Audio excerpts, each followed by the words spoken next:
다음은 20장 26절 30절까지. 20장 26절 30절까지 같이 읽겠습니다. 지혜로운 왕은 악인들을 키질하며 타작하는 바퀴를 그들 위에 굴리느니라. 사람의 영혼은 여호와의 등불이라. 사람의 깊은 속을 살피느니라. 왕은 인자와 진리로 스스로 보호하고 그의 왕위도 인자함으로 말미암아 견고하리라. 젊은 자의 영화는 그의 힘이요 늙은 자의 아름다움은 백발이니라. 상하게 때리는 것이 악을 없이 하나니 매는 사람 속에 깊이 들어가느니라. 아멘.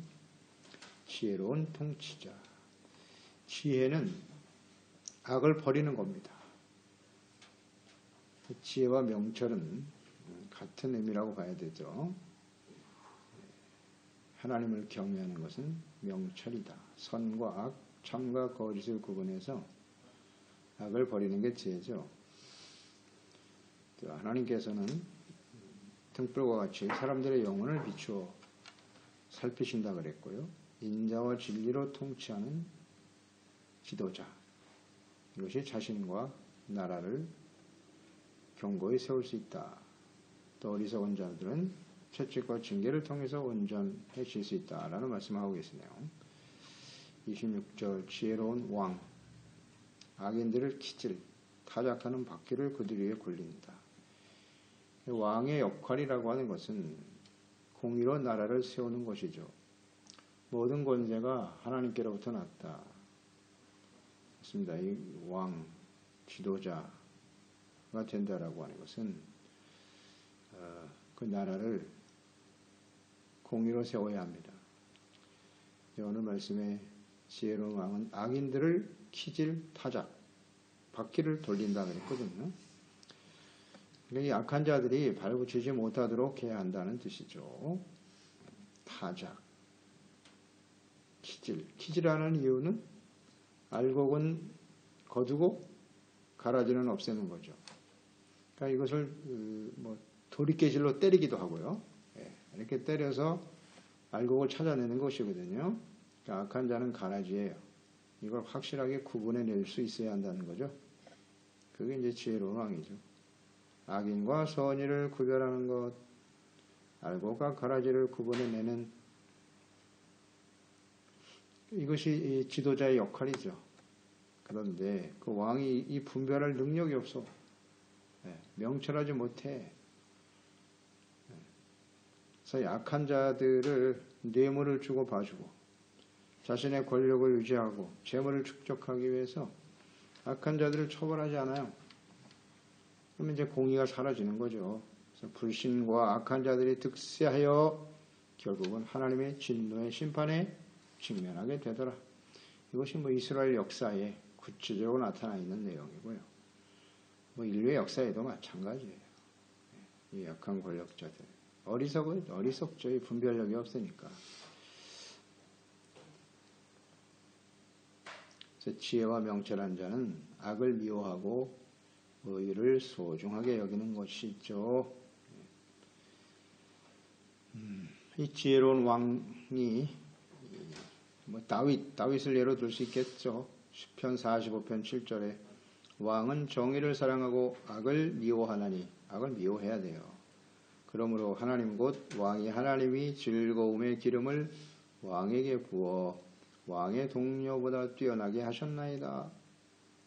정의를 사랑하고 악을 미워하는 왕. 하나님이 즐거움의 기름을 부어주셨다. 시 97편 10절에도 여호와를 사랑하는 너희여 악을 미워하라. 그가 그의 성도의 영혼을 보존하사 악인의 손에서 건지시느니라. 이런 고백을 할 수 있어야 되죠. 다윗이 그래서 하나님 마음에 합한 자인 거예요. 많은 시련과 연단의 과정을 지나면서 왕이 되었을 때 그는 언제나 정의를 사랑했다. 악을 미워했다는 거죠. 그게 지혜로운 왕이에요. 왕이라고 하는 것은 특히 하나님의 나라에 있어서의 왕은 하나님이시잖아요. 하나님이 다스리시도록 하나님의 말씀을 중심으로 자신의 왕이 아니고 왕은 중보자예요. 중보자. 메디아도르.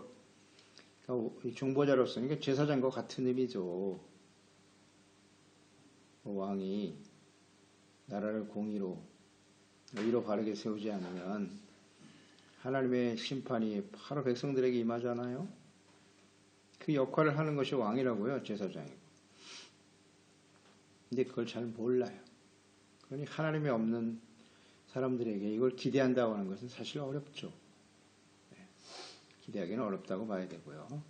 그래서 결국 세상은 마지막 심판을 향해서 달려갈 수밖에 없다. 악을 미워하는 것이다.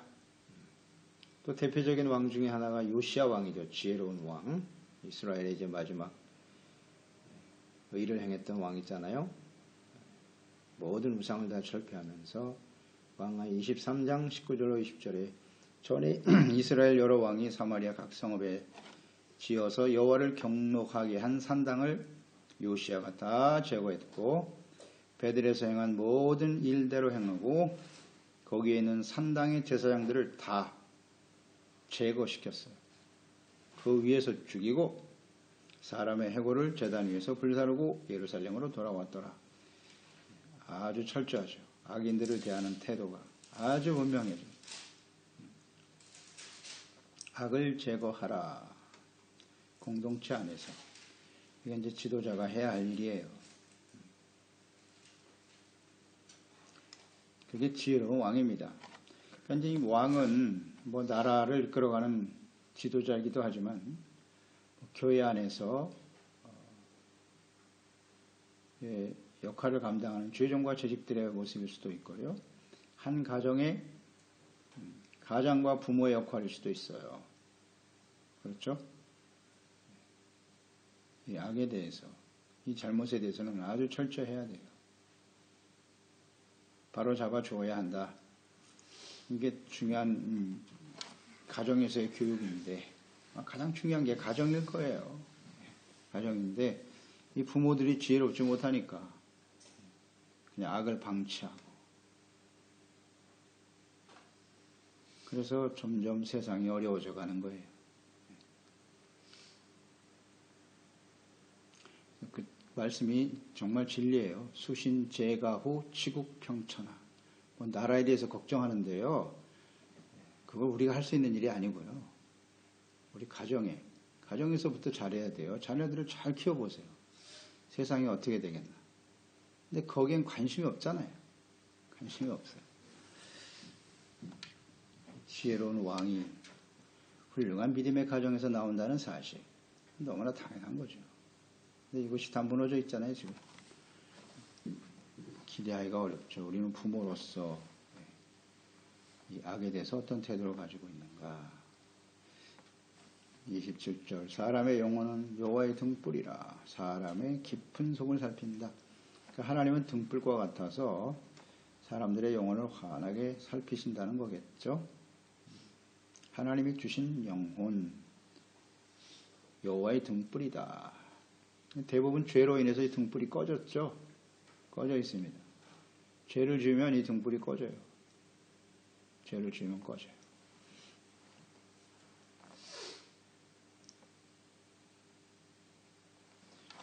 그러니까 우리 영이 살아있는 사람이 되어야 되겠죠. 살아있어야 하나님과 올바른 교제가 이루어지겠죠. 하나님을 예배하고 하나님의 말씀을 따라 순종하는 것. 그것이 살아있는 영혼이겠죠. 그걸 빛이라고 하죠. 여호와의 등불은 사람의 영이다. 빛된 삶이라고 하는 것은 죄를 버리고 의와 진실함으로 하나님의 빛을 비추어 내는 거죠. 마음을 통해 마음은 곧 우리의 언행으로 나타날 테니까요. 이런 사람은 살아있는 사람이죠. 등불이 꺼져버린 죽은 사람들 이런 걸 묵상하기도 하고 사람의 깊은 속을 살피신다. 하나님의 등불이 되어서 우리의 영이 어떠한지 마음에 어떤 생각을 가지고 있는지를 하나님은 다 아실 수 있다. 숨길 수 없다는 거예요.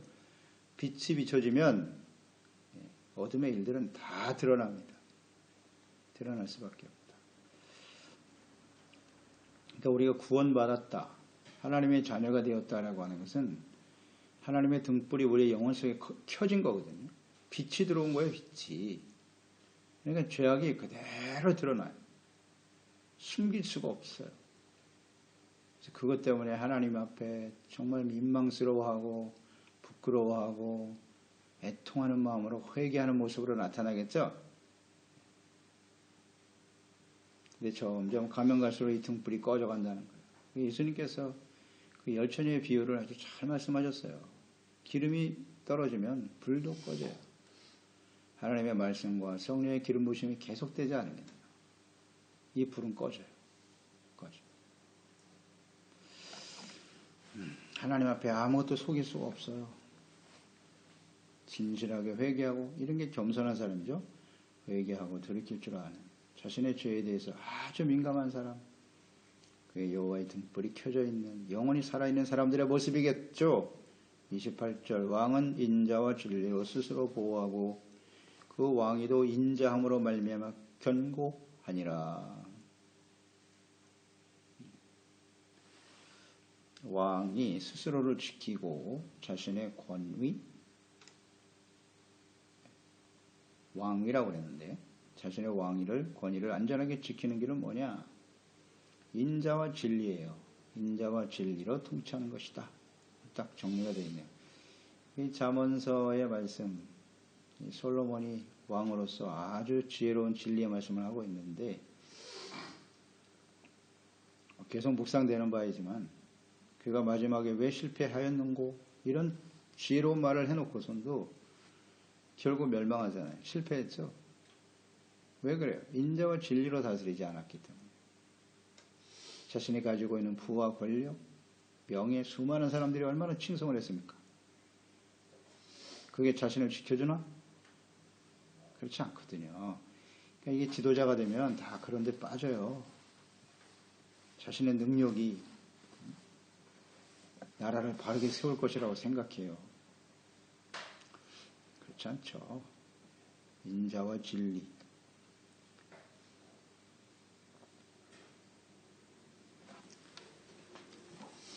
그 진리는 하나님의 말씀이잖아요. 하나님의 말씀을 근거로 다스려야 하는 것이고, 공의를 성실히 행하는 것이죠.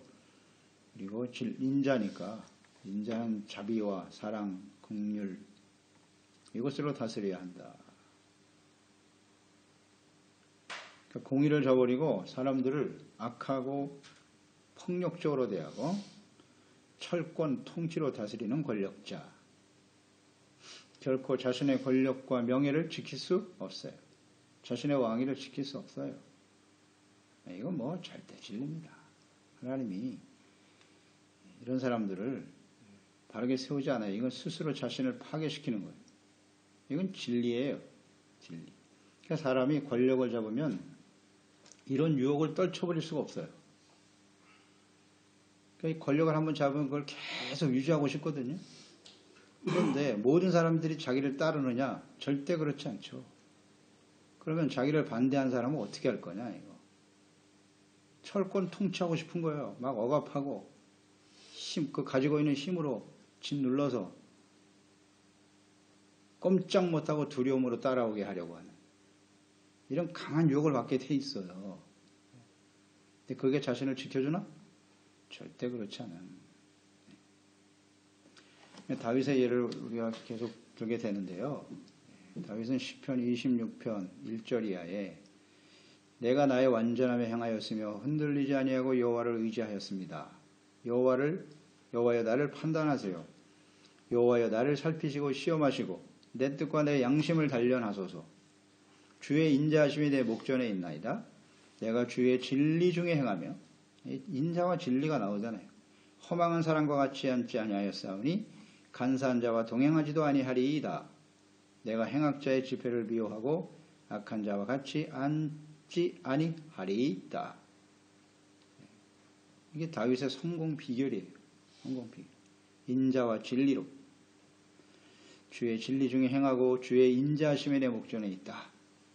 인자를 소중하게 여기는 자비와 긍휼로 진리의 말씀으로 다스렸다. 그럴 때 그 왕위가 견고하게 서지 않습니까? 견고하게 서죠.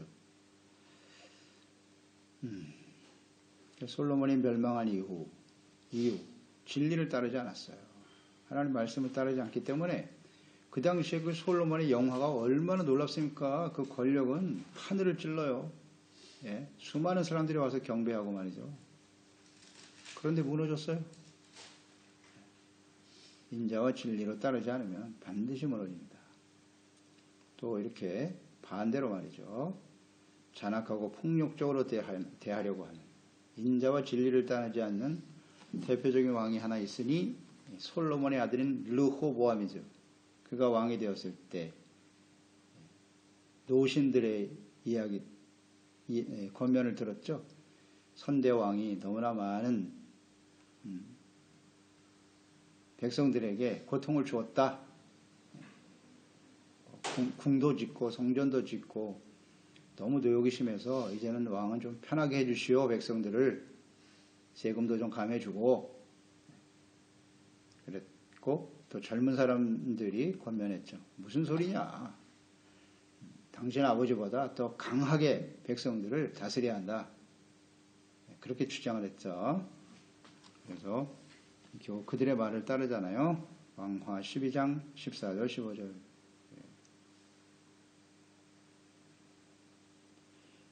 거기에 잘 나타나 있죠.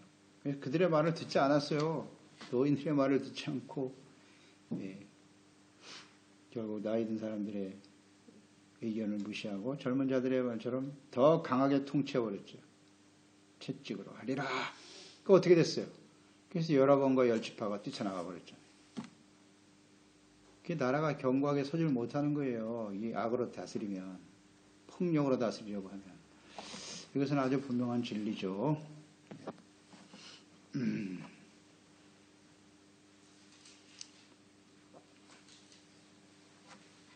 항상 이끌어가는 지도자의 위치에서는 인자와 진리로 다스리는 것이 정답이에요. 그것이 견고하게 서는 거예요.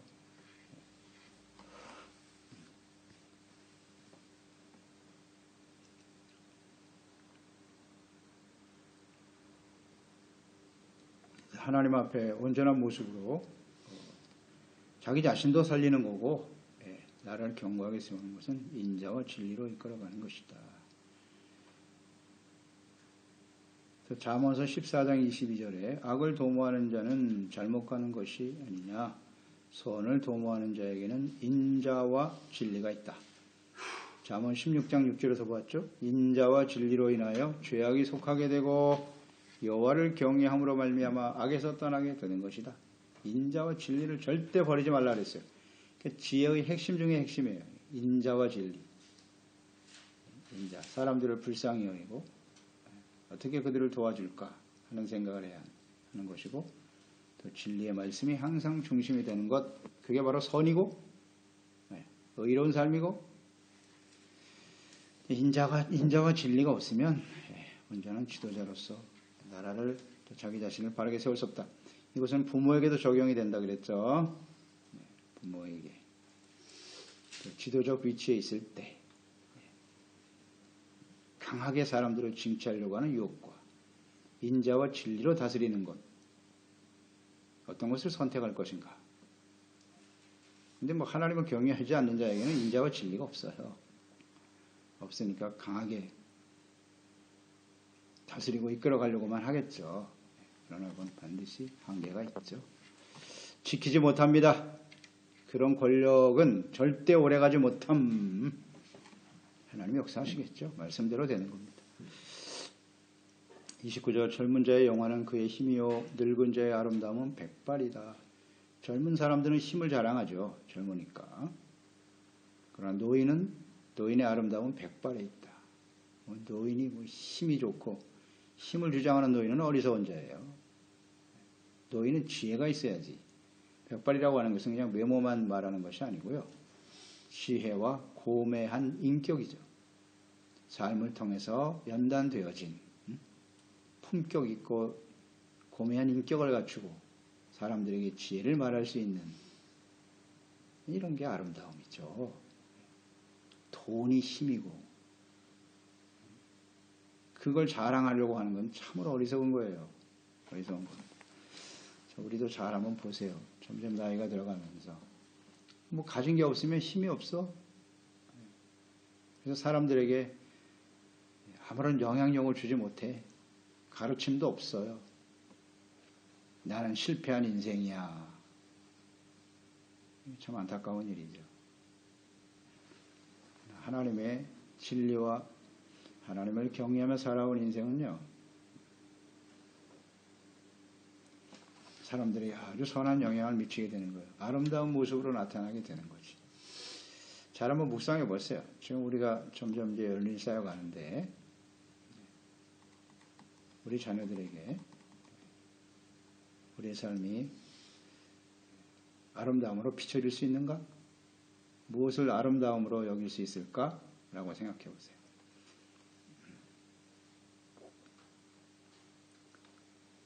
30절 상하게 때리는 것이 악을 없이 하나니 매는 사람 속에 깊이 들어가느니라. 상하게 때린다라고 하는 것은 채찍으로 아주 심하게 때리는 것을 의미하는 거거든요. 아주 심하게 때리는 거야. 그건 사람 깊은 곳까지 들어간다. 마음, 영혼, 거기에 아주 심각한 영향을 미친다. 악을 없이 하는 것이 상하게 때리는 것이다. 그러니까 하나님께서는 이 방법을 사용하시죠. 처음에 말로 권면하고 견책하시다가 듣지 않으면 아주 심하게 때리시죠. 그러니까 때리시는 이유가 뭐다? 악을 없이 하나니, 악을 없애기 위해서 하시는 거예요. 어렵지 않아요. 어렵지 않습니다. 악을 버리라는 겁니다. 그걸 찾아서 버리면 되는데요. 말씀 앞에서 비추어지는 참 간단한 진리인데, 그러니까 이걸 모르니까 굉장히 혼란스러운 거예요. 다시 한번 강조됩니다. 우리는 채찍을 맞지 않을 정도로 그렇게 완벽한 사람이 아니에요. 자꾸 착각하면 안 돼요. 나는 완전한 사람인 것처럼. 그렇지 않거든요. 그래서 채찍을 맞을 때는 내가 뭘 어떻게 회개하고 돌이킬 생각을 해야 되지. 악이 무엇인가. 그래서 말씀을 가까이 해야 되는 거 아니에요? 시련과 어려움을 당할 때 우리가 가까이 하는 말씀이 뭡니까 도대체? 어떤 말씀을 들어야 돼요? 잘 생각해 보세요. 어떤 말씀 묵상해야 되는 거예요? 우리는 소망의 말씀을 붙들어야 되죠. 하나님은 치료하신다. 나에게 복을 주시는 분이다. 뭐 이런 약속의 말씀을 많이 붙들기도 하는데요. 그런 말씀은 사실은 그렇게 크게 도움이 되지 않아요. 도움이 되지 않습니다. 그런 게 위로가 아니에요. 예, 채찍이죠. 내가 지금 무슨 죄를 졌어 하나님 앞에. 이걸 찾아내야지. 그러니까 잠언서 말씀, 전도서 잠언이 지혜의 말씀만 깊이 묵상하면요. 다 드러나요.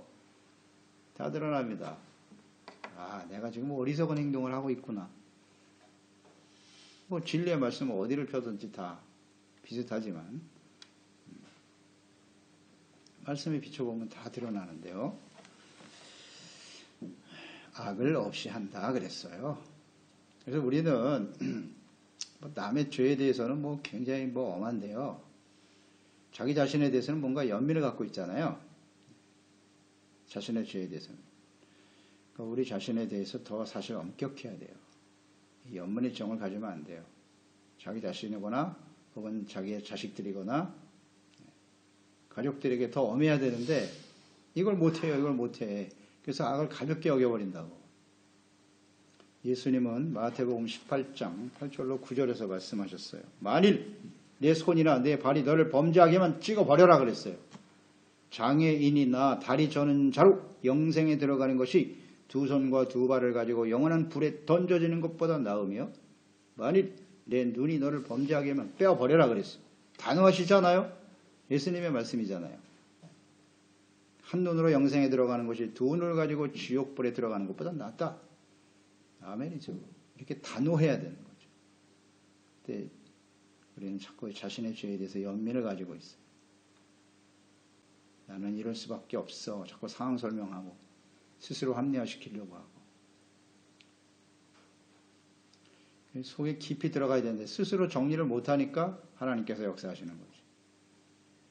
악을 버려라. 아주 큰 시련을 당해야 정말 정신이 바짝 나거든요. 그렇게 되지 않도록, 그렇게까지 가지 않도록 하나님의 말씀을 통해서 우리가 권면과 견책을 들을 수 있다는 그것이 지혜로운 것이죠. 그렇습니다. 하나님 아버지, 오늘도 주님의 말씀을 대합니다. 이 지혜의 말씀을 통해서 우리에게 온전한 하나님의 사람으로 자녀로 바르게 세워주심을 참으로 감사합니다. 이 지혜의 말씀을 모른다면 우리가 어떻게 하나님을 기쁘시게 하는 참된 하나님의 자녀로 살아갈 수 있겠습니까? 예수 그리스도를 믿고 구원받았다. 그게 전부가 아니에요. 그건 그냥 시작일 뿐이고 어떻게 우리는 하나님이 기뻐하시는 의의 삶을 살아갈 수 있을까? 그래요. 세상은 의인과 악인, 선한 자와 악한 자로 구분될 수 있어요. 우리가 예수 믿고 구원받아 의롭다함을 얻고 하나님의 자녀가 되었으면 구체적인 삶의 변화가 있어야 맞는 것입니다.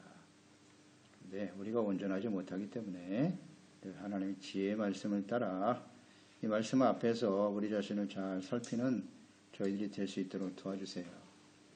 영혼의 우리 하나님의 등불이 우리 영혼을 밝히시잖아요. 날마다 살아있는 믿음으로 지혜와 명철함으로 이 악한 세대를 밝히며 승리하며 나아갈 수 있도록 하나님께서 우리에게 지혜를 주시기를 바랍니다. 아버지여, 우리 하나님께서 우리 삶에 다가오는 여러 가지 시련과 어려움들 앞에서 늘 겸손하게 하시고 하나님 앞에 온전한 모습으로 회복되어져 가는 지혜로운 종들이 다 되게 하소서. 예수님의 이름으로 기도드리옵나이다. 잠언 20장